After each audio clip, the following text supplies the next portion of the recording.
Efesios 2, 8 al 10. Porque por gracia sois salvos por medio de la fe, y esto no de vosotros, pues es don de Dios, no por obras para que nadie se gloríe, porque somos hechura suya, creados en Cristo Jesús para buenas obras, las cuales Dios preparó de antemano para que anduviésemos en ellas.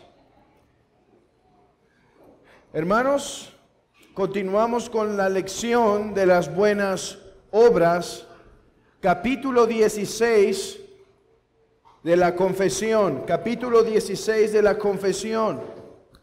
Esto sería la segunda parte. Fue nuestra intención terminar en la ocasión pasada, pero era imposible hacerlo, así que con esta lección concluimos el capítulo 16. Y solo para hacer un recuento, hermanos, quiero repasar brevemente lo que enseñan los primeros 3 párrafos. El párrafo 1 tiene el propósito de definir lo que es una buena obra. Hermanos, ¿qué es una buena obra? Nada que nace de la imaginación del hombre, sino solo lo que Dios ordena. Esa es la respuesta corta. Y estuvimos viendo en algunos versículos a qué llama la Biblia buenas obras. Actos de misericordia, predicación del evangelio, ayuda al necesitado, etc. En el párrafo 2 pudimos ver la necesidad de las buenas obras. Hermanos, las buenas obras no son opcionales en el cristiano, son necesarias. En primer lugar, porque éstas revelan una fe viva. En segundo lugar, porque es a través de las buenas obras que los cristianos manifiestan su gratitud para con Dios. En tercer lugar, hermanos, fortalecen nuestra seguridad de salvación. Además, edifican a los hermanos, animan a los hermanos, ayudan a los hermanos.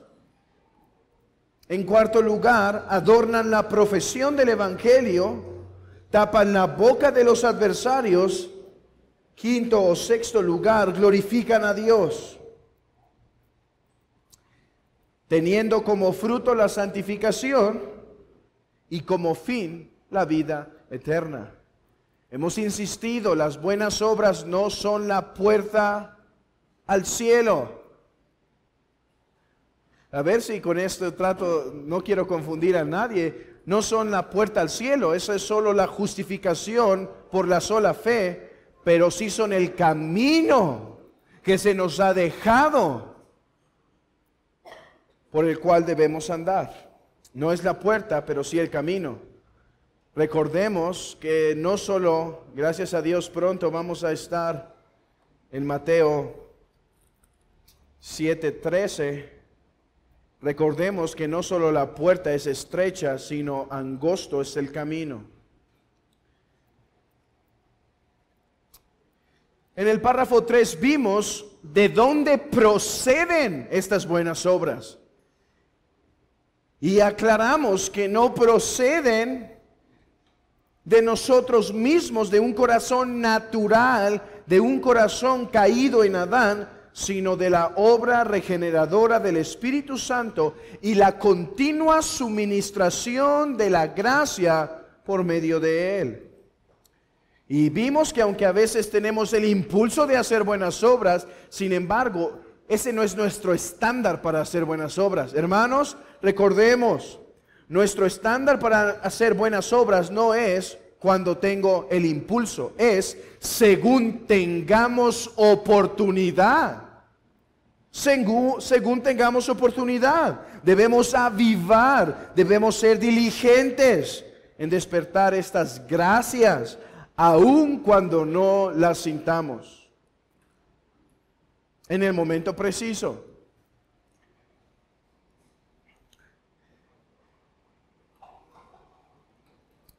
Hemos visto entonces en estos 3 párrafos toda esta enseñanza. Pensando en un título que resuma todo lo que vamos a ver hoy, creo que podemos resumir, quizá no perfectamente, pero sí es un tema casi que toca los últimos 4 párrafos. Si podemos pensar en un tema unificador de los últimos 4 párrafos de las buenas obras, sería este: las buenas obras y la justificación. Las buenas obras y la justificación. Estos 4 párrafos, de una o de otra manera, tienen algo que decirnos al respecto. ¿Cuál es la relación de la justificación con las buenas obras?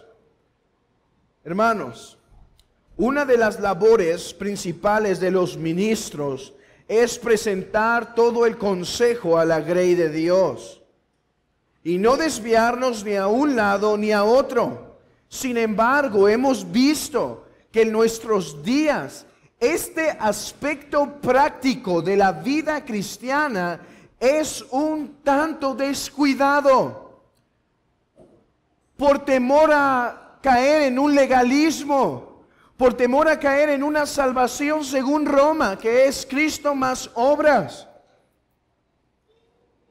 Por esos temores hemos descuidado la doctrina de las buenas obras, pero vamos a ver que el apóstol Pablo, y cito al apóstol Pablo principalmente por ser el que tiene el trato más largo de la justificación por la sola fe, sin embargo dice: cristianos deben ser ricos en buenas obras.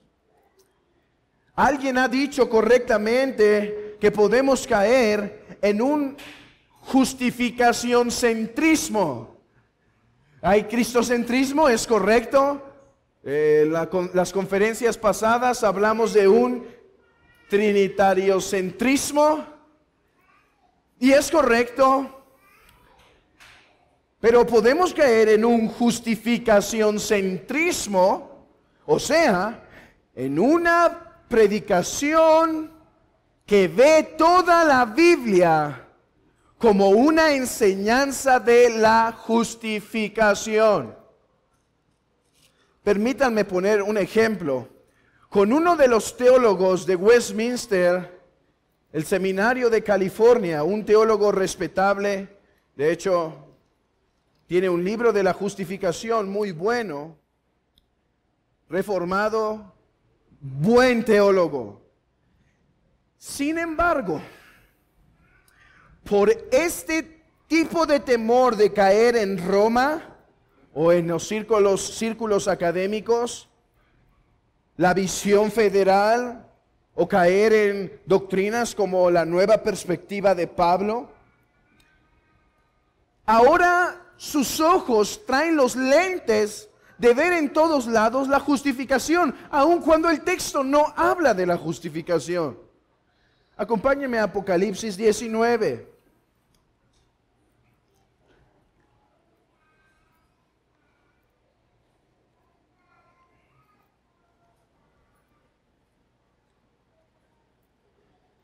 Apocalipsis 19 dice: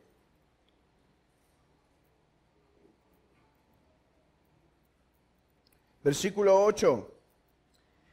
Y a ella se le ha concedido que se vista de lino fino y resplandeciente, porque el lino fino es las acciones justas de los santos.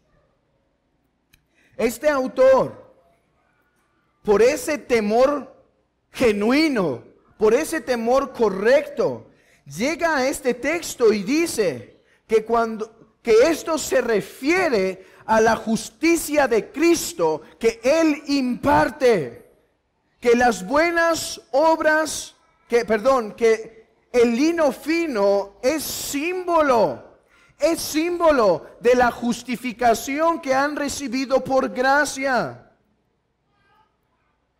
Ahora, la doctrina es correcta. Estaremos vestidos, como enseña Zacarías, de las buenas obras de Cristo. Seremos aceptados por la obra de Cristo. La doctrina es correcta, pero el texto en este texto no es lo que se quiere enseñar. Dice por el contrario otro teólogo reformado: el pleno significado de las vestimentas puras es que la vindicación justa de Dios envuelve juzgar al enemigo y demostrar que la fe y las buenas obras de los santos han sido correctas. Esta vestimenta es una vindicación pública de decir que estos eran los elegidos de Dios, el pueblo de Dios. Los santos se vestirán de sus buenas obras. ¿Se vestirán de la justicia de Cristo? Sí. ¿Son aceptos por sus buenas obras? No, son aceptos por la justicia de Cristo. Pero de una u otra manera, su vestimenta también está acompañada en este texto de manera simbólica de sus buenas obras. Las buenas obras de los santos serán parte de su vestimenta.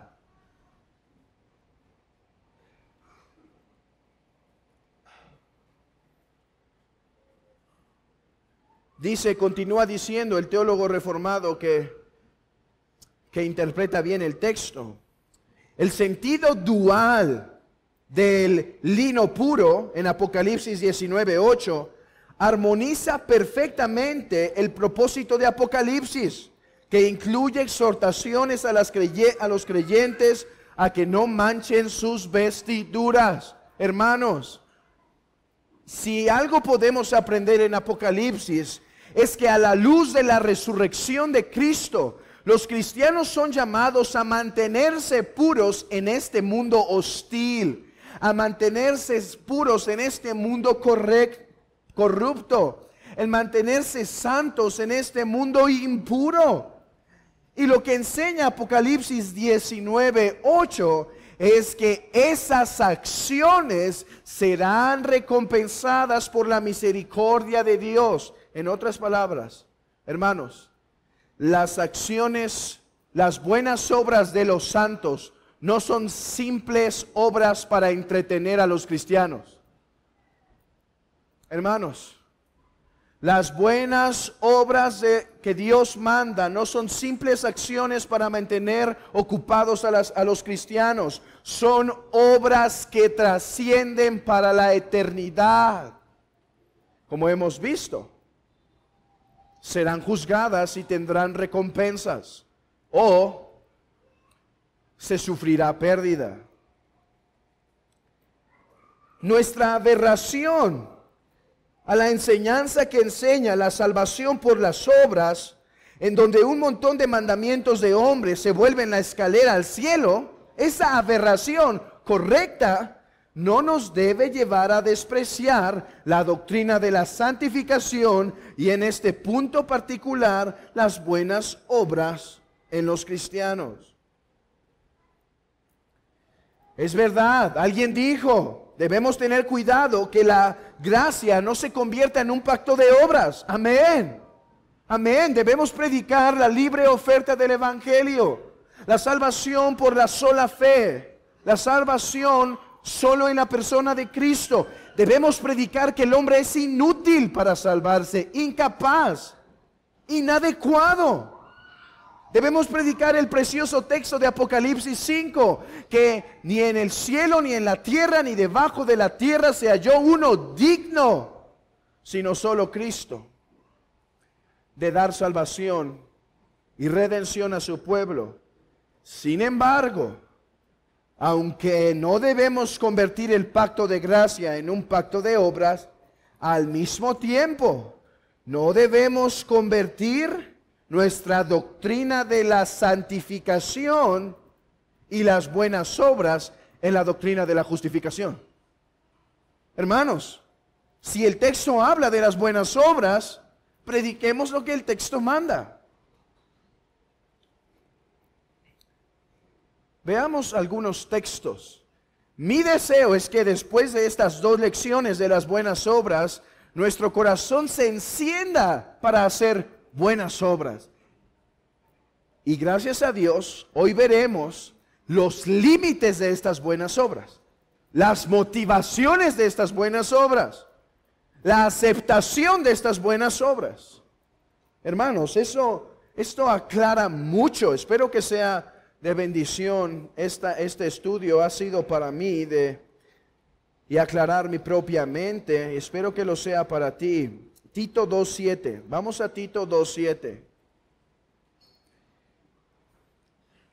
Es impresionante que el apóstol Pablo dice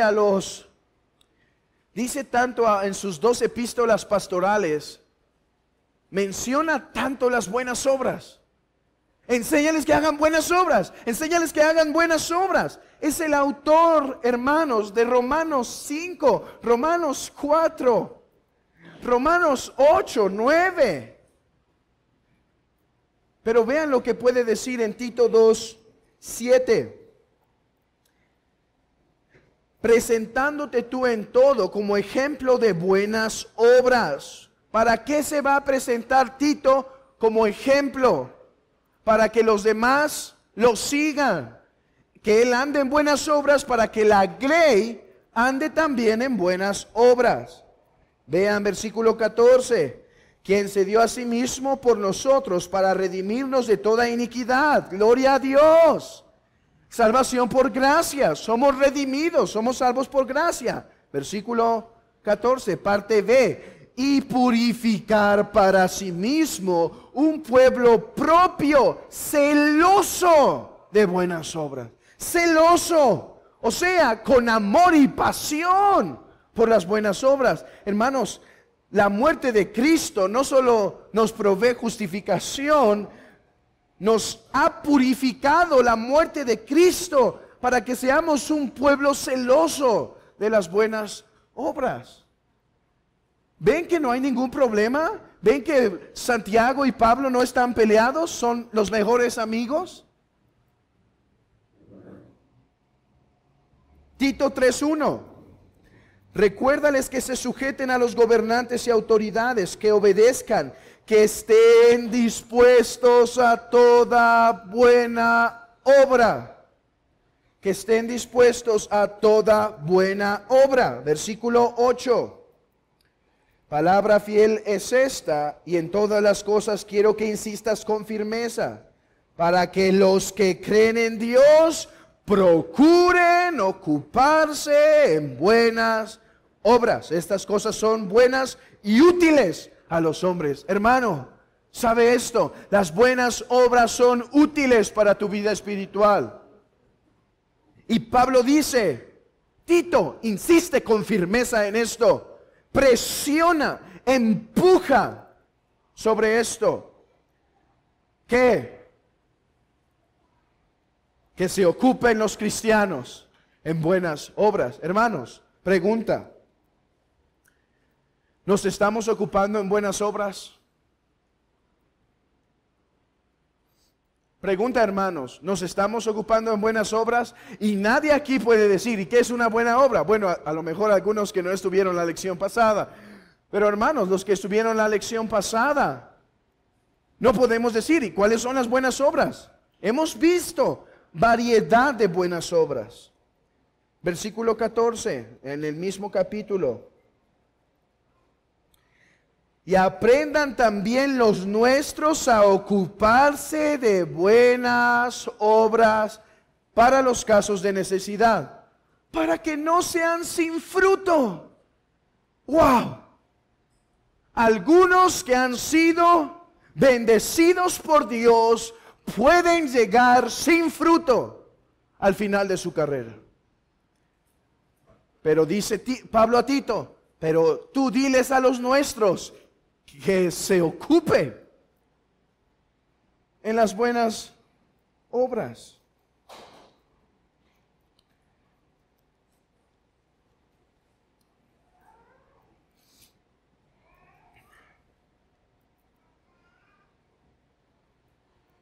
Hermanos, espero que estos textos nos motiven a las buenas obras, nos animen a las buenas obras. yo no veo que el texto habla de recomendaciones para buenas obras, sino que nos manda a ocuparnos como cristianos en ellas.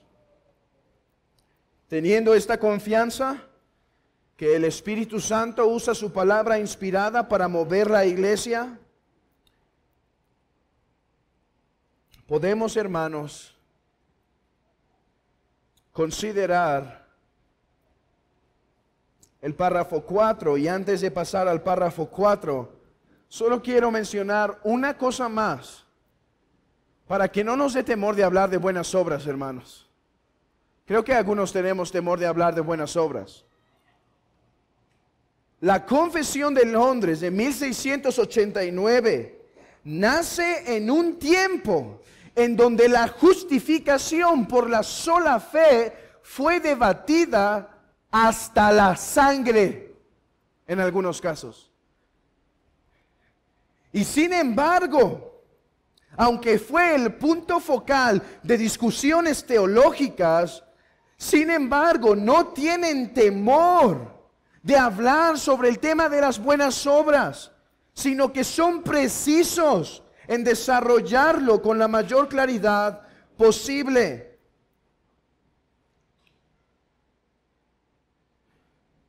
Así que si en este tiempo la justificación por la sola fe era el tema de batalla, y sin embargo no tienen de hablar todo el consejo de Dios respecto a las buenas obras, hermanos, cuánto menos nosotros. Debemos ser valientes y bíblicos de hablar todo el consejo de Dios.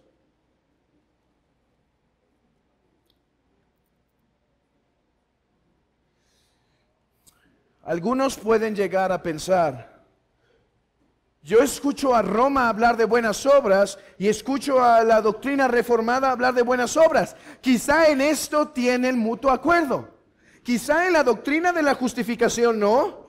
Es obvio, tienen grandes diferencias, pero acá los animan a las buenas obras.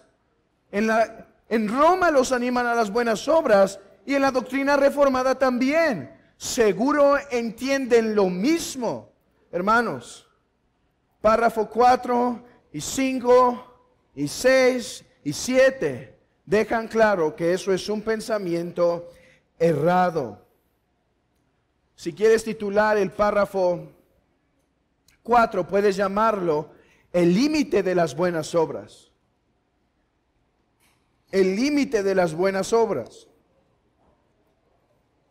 No que haya un límite de ya no hacer buenas obras, sino más bien cuál es su alcance. Dice el párrafo 4, quienes alcancen la máxima obediencia posible en esta vida, quedan tan lejos de llegar a un grado supererogatorio y de hacer más de lo que Dios requiere, que les falta mucho de lo que... Aquí creo que esta confesión está mal aquí. Que les falta mucho de lo que por deber, no estaba bien, por deber están obligados a hacer. Hermanos, como ustedes saben, en la doctrina de la Iglesia Católica Romana se desarrolló a través del tiempo algo que se llama obras de supererogación. Supererogación. Las obras de supererogación son aquellas hechas por santos, por hombres muy especiales, que obedecieron más de lo que debían. Entonces, noten esto. Uno en el bautizo es justificado. Se encuentra en una condición justificada. Pero estos hombres fueron justificados y vivieron una vida tan santa y tan llenas de buenas obras que lo que era necesario para saltar el purgatorio y heredar la vida eterna fue alcanzado por ellos. De manera que estos hombres no fueron al purgatorio. ¿Por qué? porque sus obras excedían. Entonces entraron directamente al paraíso y el excedente, porque no era necesario tanto, entonces el excedente fue puesto en un tesoro espiritual. Tesoro del cual los mortales, o sea, los que no pueden hacer todas estas obras, pueden obtener a través de las indulgencias. Este tesoro espiritual se encuentra en disposición de la cabeza visible de la iglesia, o sea, el Papa.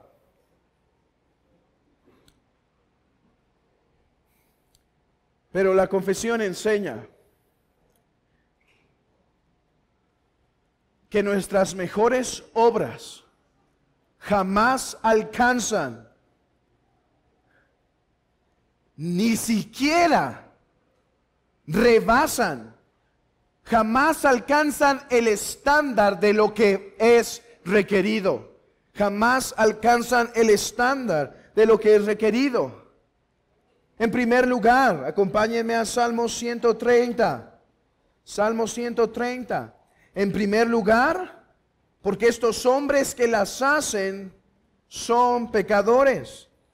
Ahora, en las obras de supererogación se encuentra en la teología católica, se encuentra María, se encuentra Jesús y otros santos.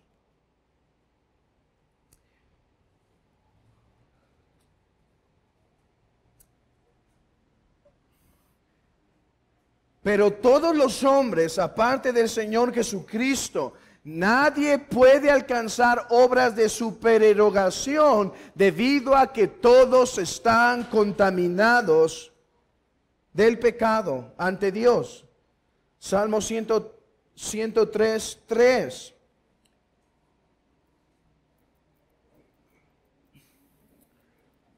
¿130 dije, verdad? Sí, perdón. Salmo 130, versículo 3. Si mirares a los pecados, ¿quién, oh Señor, podrá mantenerse? Salmo 143, versículo 2. Y no entres en juicio con tu siervo, porque no se justificará delante de ti ningún ser humano. Hermanos, nadie puede alcanzar obras supererogatorias debido a que el pecado nos pone mal parados ante la justicia de Dios. Ahora,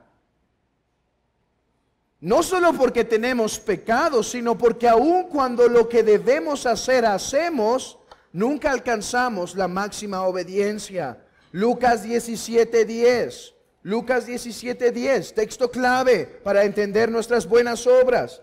Así también vosotros, cuando hayáis hecho todo lo que se os ha sido ordenado, decir, siervos inútiles somos, porque lo que debíamos hacer hicimos. Vean esto, hermanos. Dice el texto, aún cuando alcancemos el grado mejor de obediencia, y lo hayamos hecho perfecto, y cumplimos todo lo requerido, todo lo ordenado, aun cuando eso fuera posible, jamás podemos exceder lo que Dios manda, sino solo lo que pide. Hermanos, por lo tanto, cuando tenemos las mejores obediencias, siempre estamos lejos de alcanzar las demandas de Dios. Y solo tenemos que ir al primer mandamiento para ver esta realidad. Amarás al Señor con todo tu corazón, con toda tu alma, con todas tus fuerzas, con toda tu mente. Este es el primer mandamiento. ¿Quién de nosotros ha cumplido este mandamiento en su máxima expresión? Hermanos, Roma puede decir esto porque el Dios que predica no es el santo, santo, santo. Y el hombre que predica no es el pecador, pecador, pecador. sino es un Dios humanizado y un hombre divinizado lo que predican. Pero según las Escrituras, el hombre jamás puede alcanzar grados supererogatorios de obediencia, en primer lugar, debido a su pecado; en segundo lugar, debido a que aun cuando cumple lo ordenado, hace lo que debe hacer. Si existiera el caso de que alguien pudiera hacerlo.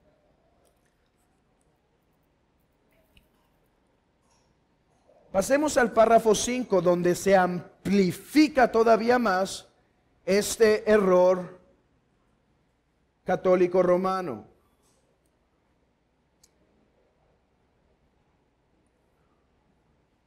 Párrafo 5. Nosotros no podemos, aun por nuestras mejores obras, merecer el perdón del pecado o la vida eterna de la mano de Dios. Hermanos, si alguien está diciendo, oye, ya están hablando mucho de las buenas obras, ve que claro es este texto.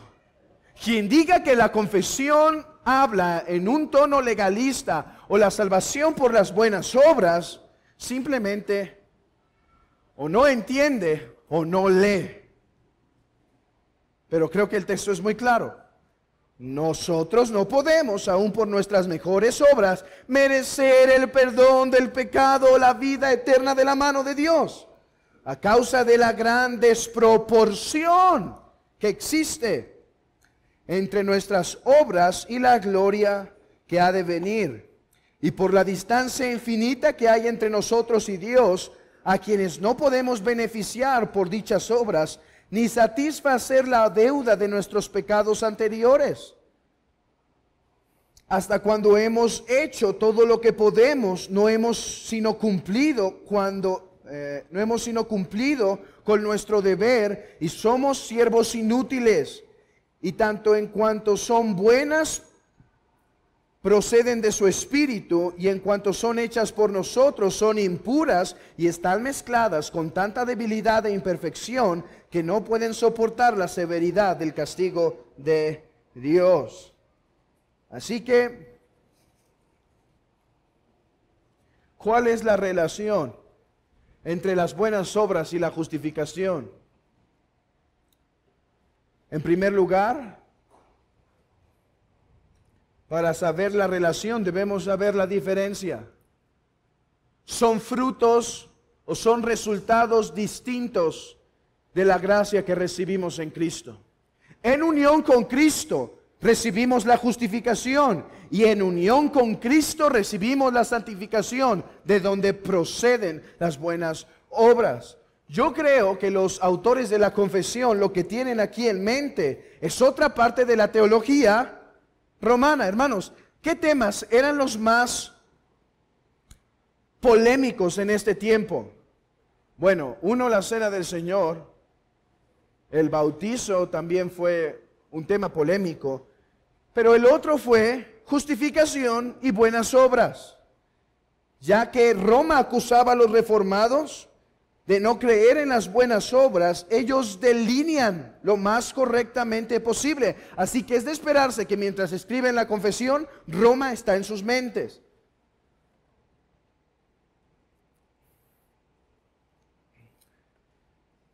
En la teología católica romana, uno comienza su estado de justificación, o sea, el ser infundido con justicia original por medio del bautismo, a través del cual vamos siendo más y más justos, por medio de utilizar todos los otros sacramentos.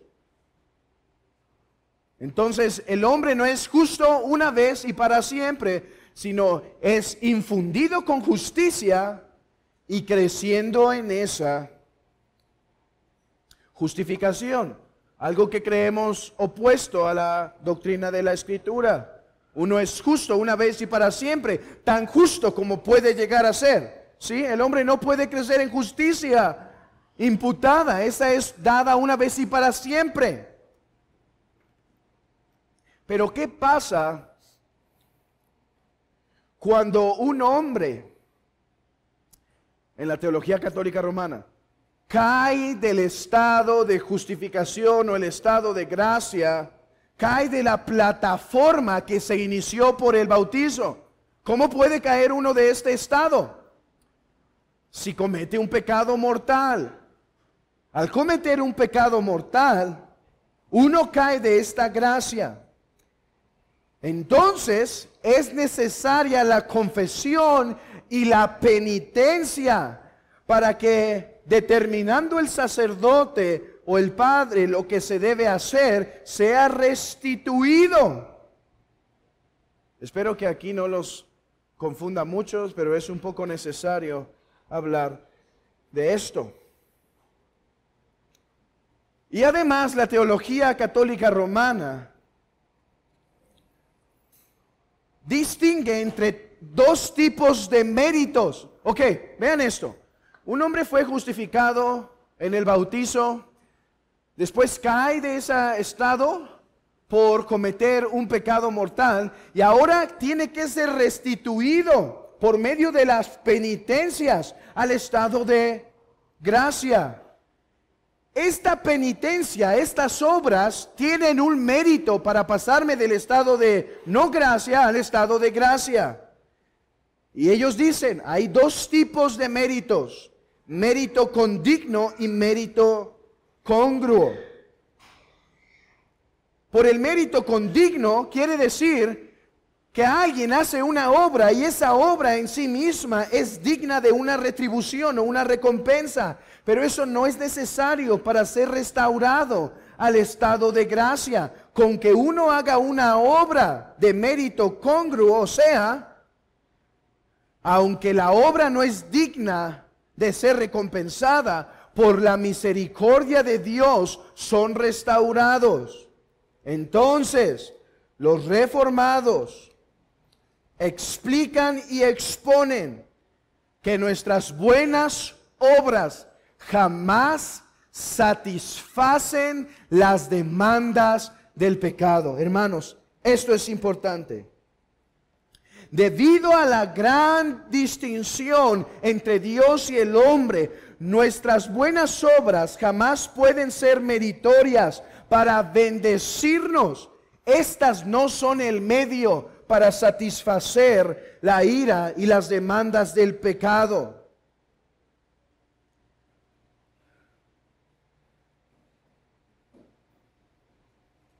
Entonces,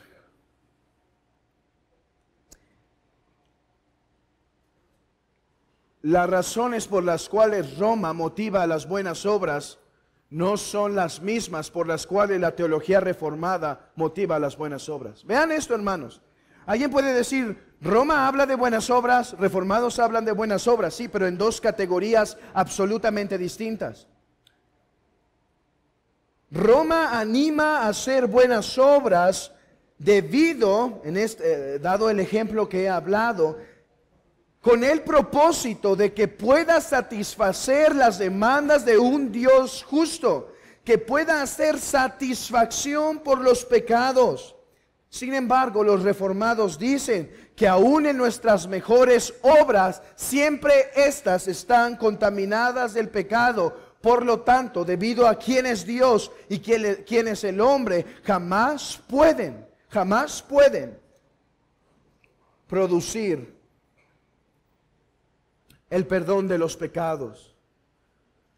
La Biblia nos anima a hacer buenas obras por amor a nuestro Salvador, por el impulso del Espíritu, porque somos creados para buenas obras, porque estas son evidencias de nuestra salvación, porque estas fortalecen nuestra seguridad, porque estas embellecen el Evangelio, porque estas callan las bocas de los enemigos, porque estas edifican a los hermanos, porque estas tendrán recompensas para vida eterna. Sin embargo, las buenas obras no son nunca para satisfacer la ira de un Dios justo. Hermanos, vean el límite de las buenas obras. ¿Son necesarias las buenas obras para la vida del cristiano? Sí. Pero vean los límites. No son para satisfacer las demandas de un Dios justo. No son para satisfacer los pecados anteriores. porque estas siempre están manchadas de pecado. Hermanos, ¿queda claro el límite de las buenas obras? ¿Queda claro el límite de las buenas obras? No son para satisfacer. Si eso es lo que te mueve a hacer buenas obras, estás en la teología católica romana, no en la doctrina bíblica. Párrafo 6. La aceptación de las buenas obras. La aceptación de las buenas obras. No obstante, por ser aceptados los creyentes por medio de Cristo, sus buenas obras también son aceptadas en Él. No como si fueran en esta vida enteramente irreprochables e irreprensibles a los ojos de Dios, sino que a Él, mirándolas en su Hijo, le place aceptar y recompensar aquello que es sincero, aun cuando esté acompañado de muchas debilidades e imperfecciones. Gracias a Dios por este párrafo de la confesión. Vean esto. Vean las dos primeras palabras. No obstante. No obstante. ¿A qué se refiere? ¿Qué es el no obstante? O sea, se dijo anteriormente que estas siempre están manchadas de pecado. No obstante, que estas no son para satisfacer la ira santa de Dios. No obstante, hermanos, son aceptadas. Son aceptadas en virtud de estar en Cristo. Creo que Primera de Pedro 2 es el texto más claro para esta enseñanza. Primera de Pedro 2, 4.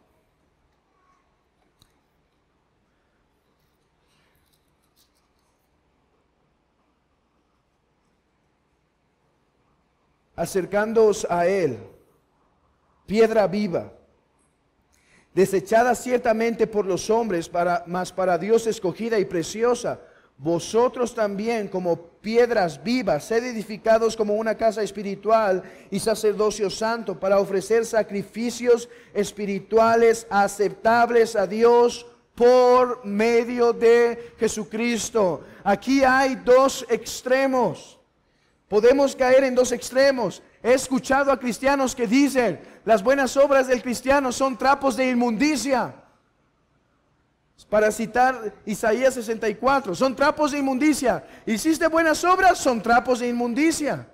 Eso está absolutamente errado. Para empezar, el contexto no está hablando de las buenas obras de los cristianos, sino de una conducta legalista que trata de satisfacer a Dios por medio de leyes ceremoniales, por medio de conducta externa, sin tener el corazón internamente transformado. Es incorrecto, hermanos. No podemos llamar las buenas obras del cristiano trapos inmundos, trapos sucios. ¿Por qué? Porque nacen del Espíritu Santo. ¿Sabes de dónde proceden tus buenas obras? Vimos en párrafo 3, somos capacitados para hacer buenas obras por el Espíritu Santo.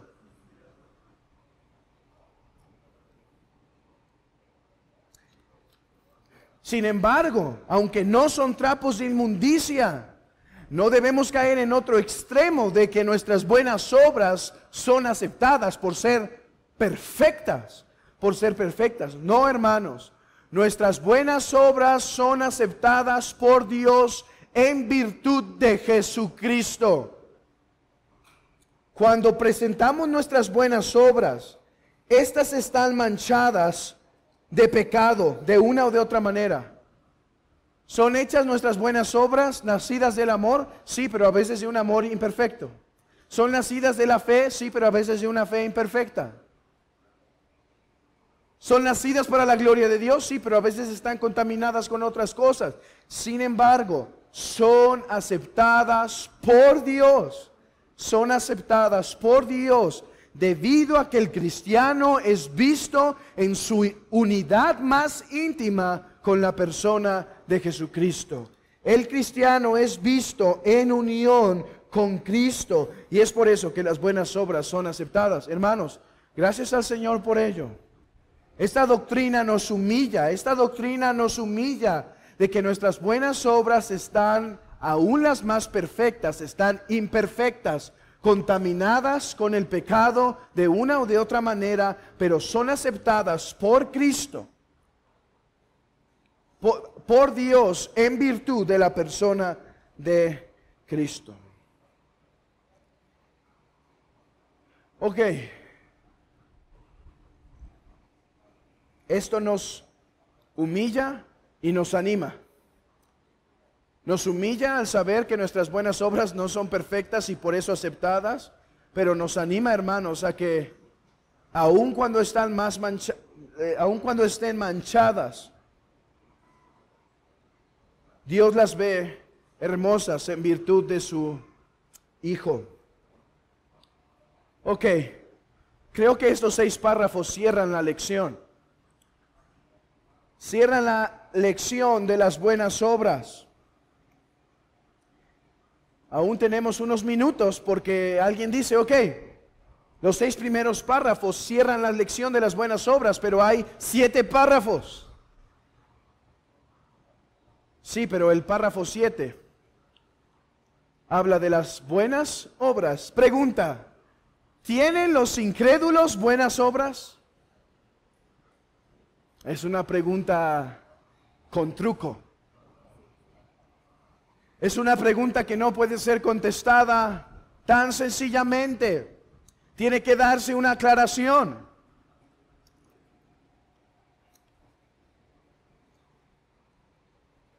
¿Qué de las buenas obras de los incrédulos? Hermanos, no podemos negar que los incrédulos, aún en nuestra sociedad, participan de una o de otra manera de buenas obras. Tan solo su conducta social, su conducta civil, que no toda la sociedad está matándose unos a otros, demuestra cierto tipo de buenas obras. Que los padres alimenten a los hijos manifiesta ciertas buenas obras.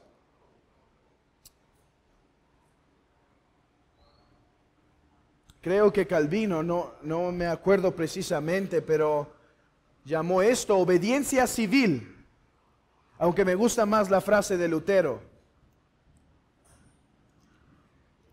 Pecados espléndidos. Son pecados espléndidos. Hermanos, si alguna vez han escuchado desde este púlpito que aún las buenas obras de los incrédulos son pecado, he aquí la razón por la cual lo son. Permítanme explicarlo. Párrafo 7. Las obras hechas por hombres no regenerados, aunque sí en sí mismas sean cosas que Dios ordena y de utilidad tanto para ellos como para otros, sin embargo, por no proceder de un corazón purificado por la fe y no ser hechas de una manera correcta de acuerdo a la palabra de Dios, ni para un fin correcto, la gloria de Dios, son por tanto pecaminosas y no pueden agradar a Dios ni hacer que alguien sea digno de recibir gracia por parte de Dios. Y a pesar de esto, el descuido de las buenas obras es más pecaminoso y desagradable a Dios. Interesante, ¿no es verdad? Acompáñenme a Segunda de Reyes 10:30.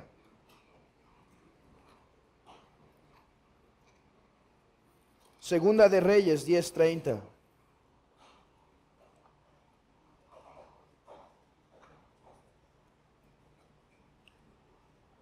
Y Jehová dijo, Segunda de Reyes 10:30, y Jehová dijo a Jehú: por cuanto has hecho bien ejecutando lo recto delante de mis ojos, e hiciste a la casa de Acab conforme a todo lo que estaba en mi corazón, tus hijos se sentarán sobre el trono de Israel hasta la 4ª generación. Mas Jehú no cuidó de andar en la ley de Jehová de Dios de Israel con todo su corazón, ni se apartó de los pecados de Jeroboam, el que había hecho pecar a Israel. Hermanos, aquí se resume mucha de la enseñanza en la confesión. Este texto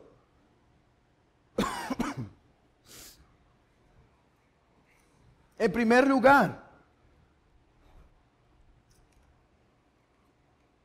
los hombres no regenerados pueden obedecer hasta cierto punto externamente ciertos mandamientos de Dios. El que está aquí y no es cristiano, pero catequiza a sus hijos porque sabe que eso es necesario hacer, enseñarlo en la palabra, obedece externamente los mandamientos de Dios. El que es incrédulo pero asiste a la iglesia, sabiendo que es beneficioso para él, para otros, y que es lo que Dios requiere, pues dice en el Salmo, alábenle todos los hombres, que todos los hombres alaben al Señor. Obedecen externamente. Aquellos que obedecen los mandamientos de Dios y tratan de sujetarse, aunque sea externamente, a ellos, logran hacer estas buenas obras.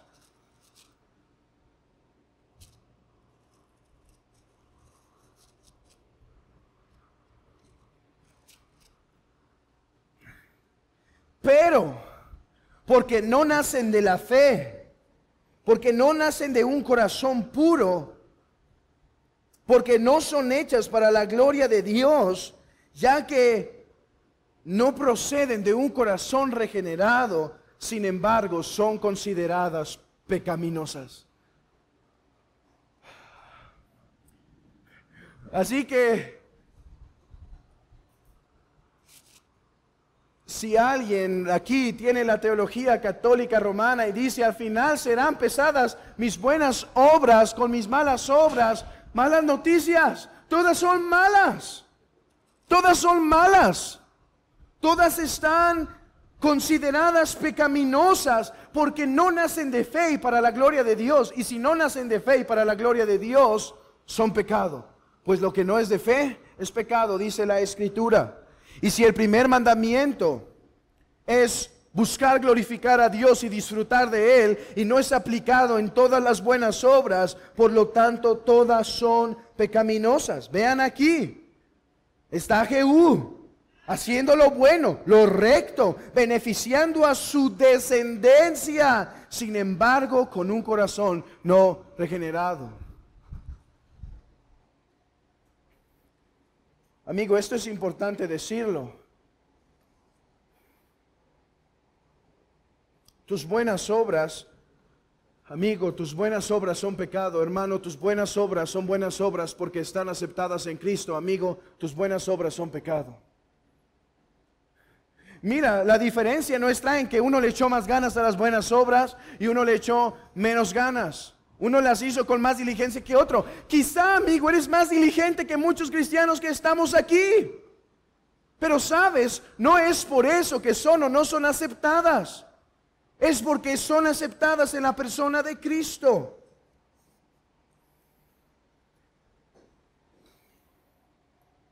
Alguien preguntó, y es una muy válida pregunta, ¿debemos enseñar a orar a los hijos aunque son incrédulos? Sí, sí. Pero debes enseñarle que si no se arrepiente, sus buenas obras no son aceptadas.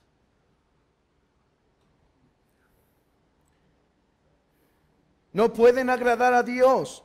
No son parte, estas buenas obras no tuercen la mano de Dios para que dé su gracia. Estas buenas obras, como vimos anteriormente, no nos pueden ni preparar espiritualmente. Si estás haciendo buenas obras para que tu corazón sea preparado y abonado para que recibas la gracia, estás muy lejos del Evangelio. Estas no te pueden preparar. Y aquí mis amigos ya están desanimados a hacer buenas obras. Pero escucha al final de esto. Y a pesar de esto, el descuido de las buenas obras es más pecaminoso y desagradable. Es más pecaminoso y desagradable.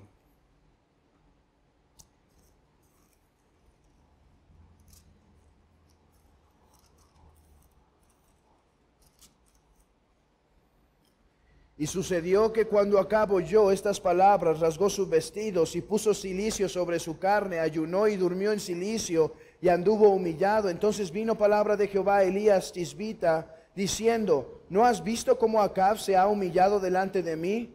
Pues por cuanto se ha humillado delante de mí, no traeré el mal en sus días. En los días de su hijo traeré el mal sobre su casa.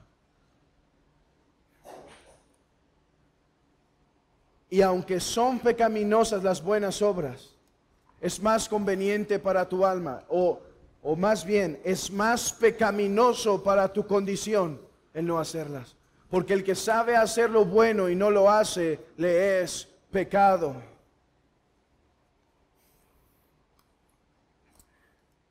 Amigo, necesitas a Cristo. Necesitas a Cristo porque tus obras no te pueden salvar. Y en la condición que estás, estas jamás le podrán agradar. Hermanos, seamos movidos a las buenas obras por las razones correctas. Hemos nombrado 8, 9 razones correctas, pero nunca hagamos buenas obras para satisfacer las demandas de Dios o pensando que podremos alcanzar los estándares de Dios, sino reconociendo que estas son aceptadas por la virtud de la persona de Cristo.